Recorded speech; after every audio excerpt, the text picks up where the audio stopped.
Welcome back to the SMT YouTube channel. Good to have you guys for this one. Please do like and share this video. Subscribe if it's your first time here. Let's go ahead and jump right into this. Alright, so my reason for making this video is you're going to hear a lot of talk in the near future and then through, I think, most of next year about job layoffs, job eliminations, workforce reductions at AT&T, T-Mobile, and Verizon. And it's going to be across many different industries. It's not just going to be telco, but specifically to the companies we cover here on my channel. They have a really outdated way of doing business, and it's costing them a lot of money. What I mean is telco companies, especially Verizon and AT&T, it seems like to me, those two. T-Mobile still probably a little bit, but to me they seem a little bit more fleet-footed than Verizon and AT&T. But I want to show you guys something. Here is a stock chart of Verizon Communications going back for the better part of like the last few decades. You notice something? They've gone nowhere over the last couple of decades. All right, here's Verizon trading at, I think, like $60 back in 1999. And here we are today in 2025 trading at $40. So if you bought Verizon shares in 1999, you have lost money.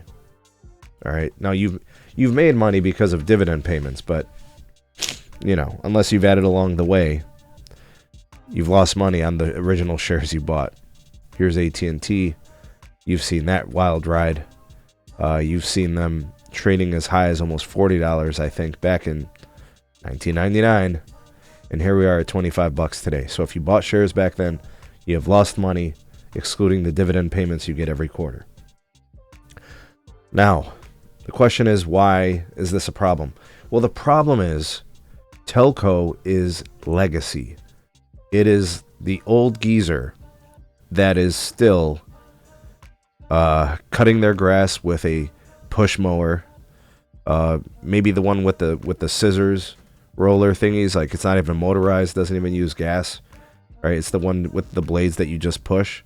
They're the old man that orders the newspaper to the house and the kid throws it in the driveway. They're the you know, the old dude with the flip phone, preferred.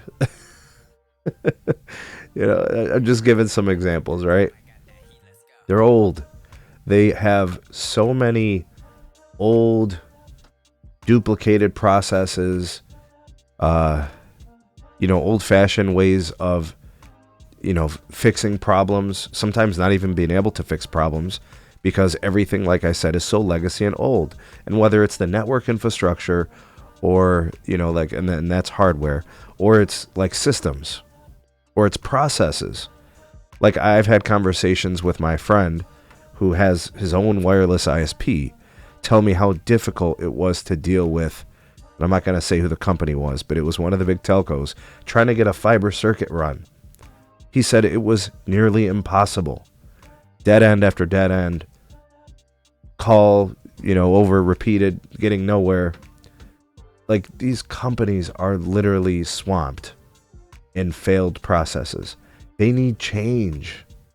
So we're not talking about debt in terms of financial debt. These companies have financial debt. Both AT&T and Verizon, for example, have over $115 billion in financial debt. But we're talking about technical debt. We're talking about systems debt. We're talking about, you know, solutions debt, like poor data management, poor data governance, inconsistencies, just not being able to move quickly, swiftly. And you know, when you think about AI and you think about machine learning, everything's only as good as the inputs. You know, so what they're putting in is basically nothing. I have no idea what these companies are doing in terms of AI to make their companies run better. And I'll show you another thing. For example, like here's T-Mobile stock, right? It's just flying, right? Because they did things differently. You know, part of it is the acquisitions and the mergers, but they also executed on those things. I have no idea what AT&T and Verizon are executing with in terms of revitalizing their companies. They just have to get with the program. They've got to get their companies right. They've got to become better. They need to operate better. They need to operate more efficiently. They need to operate more effectively. All that will improve the customer experience, which improves churn, which improves the revenues, which they can then improve margins, and everybody's happy. I don't think they're set up well for it right now. They need overhauls. They think just laying people off is going to fix their problems. It doesn't fix their problems. It just makes their payroll less. Anyways, let me know what you guys think about this. Drop me some comments, like, share, subscribe, check out some more videos. We'll see you guys soon on the next one.